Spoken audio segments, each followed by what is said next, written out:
Hey friends, so I wanted to do a quick review for Uncut Gems. I have been hearing about this movie for such a long time now, and I feel like it's been in that Oscar nom conversation for quite a while now, and I think my expectations were too high. I had heard from really good friends that I truly value their opinion when it comes to movies, that it was incredible and that definitely an Oscar runner for Best Actor for Adam Sandler. And to be fair, I will say all of those things are true. It was a great movie, very fast paced, very like it's 2.5 hours and it doesn't feel like 2.5 hours at all. I've watched it twice now. Um, and I think for me, I just think my expectations were a little too high because I kept expecting more to happen. And spoiler alert, I would say that the last 15 to 20 minutes are really what make the movie. But Adam Sandler genuinely carries the movie so flawlessly, and to not see him in something serious for so long, or I guess really ever, but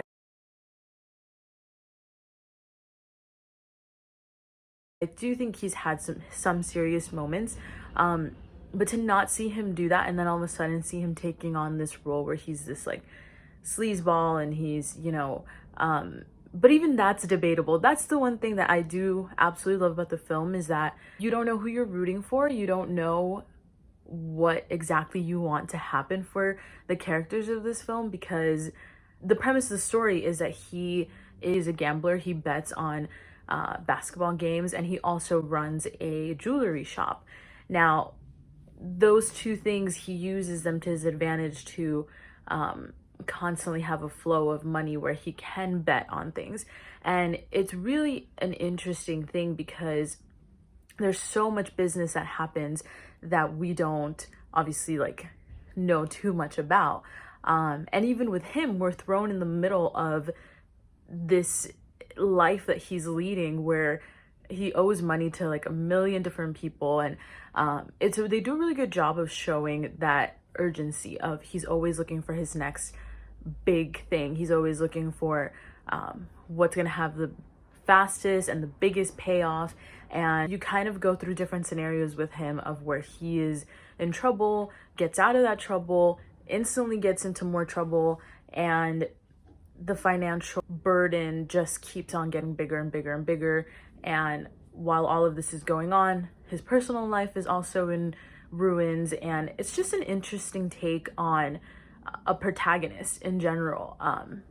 Because while you have the sense that he's has no care for anyone, there's small moments where you get to see that he cares about his family, he cares about certain people in his life, and he is out for number one. But it's not even necessarily that he's out for himself, it's that he can't help himself. There's a really amazing scene in the movie where these people who are coming to collect his money, their money, are literally about to kill him, and if he doesn't stop this bet that he had made. And they tell him to make this phone call off the bet, and basically like they'll let him live. And he picks up the phone to dial, he dials, he is almost on the phone with this person, and he hangs up and he says, "I'm sorry, I can't." And that was such a powerful moment because it showed just like how much he maybe wants to I don't know if you never really get to tell if he wants to change, but that feeling of like he just can't help himself. He's addicted, and he has this urgency of like, well, yes, I have this money, but I can make this. And can you just imagine what that's going to look like if we actually make this? So it's a really interesting premise. It was shot in New York, which I love. It's beautifully shot. The score makes the entire film. And I know that that's true for so many movies during this year, but I think specifically for this one, if it gets any nominations and if it actually wins anything, I hope it's for the score, because that is definitely deserving. Adam Sandler nails it. Does he deserve an Oscar? I don't know about that against everybody else that's going to be competing this year. I would say no, only because I've seen other films that I'm obsessed with, and I would watch like over and over again. I know I watched this one twice, but he does great. It's a great film all around. There's a sense of urgency throughout the whole film that's so entertaining and so interesting. The first time I watched it, I watched it like the weekend it came out, I think, or the weekend after it came out.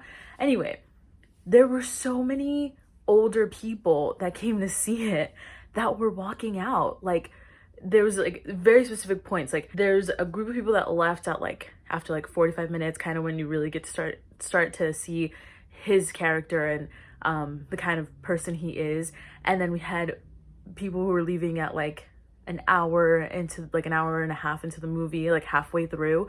And it was just interesting because I think those people kept thinking, oh, it's an Adam Sandler film, it'll get to the funny, or it'll get to the, I don't want to say wholesome because it's not like he makes only wholesome movies, but it'll get to the funny, I guess. And it never got there. And so people were just walking out, and all of these people were definitely older people. And I think they didn't know what they were in for. So if that's you, this story is about gambling. The story is about a man who's down on his luck and is trying to get out of huge debt that he doesn't know what to do about.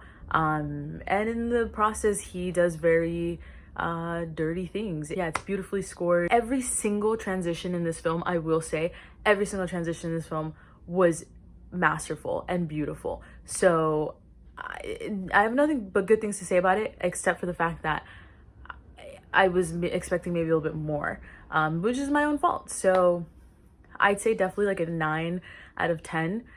Is it a perfect movie? No, but it is great and definitely worth a watch, and it won't feel like 2.5 hours if you go check it out. So definitely go check it out. Go see Adam Sandler in a completely different role that maybe he'll start doing more often, but he nails it. He does a great job. So yeah, definitely worth a watch for me. But I'm still looking forward to Little Women, and 1917 was incredible, but that's a whole different video. So okay, see ya.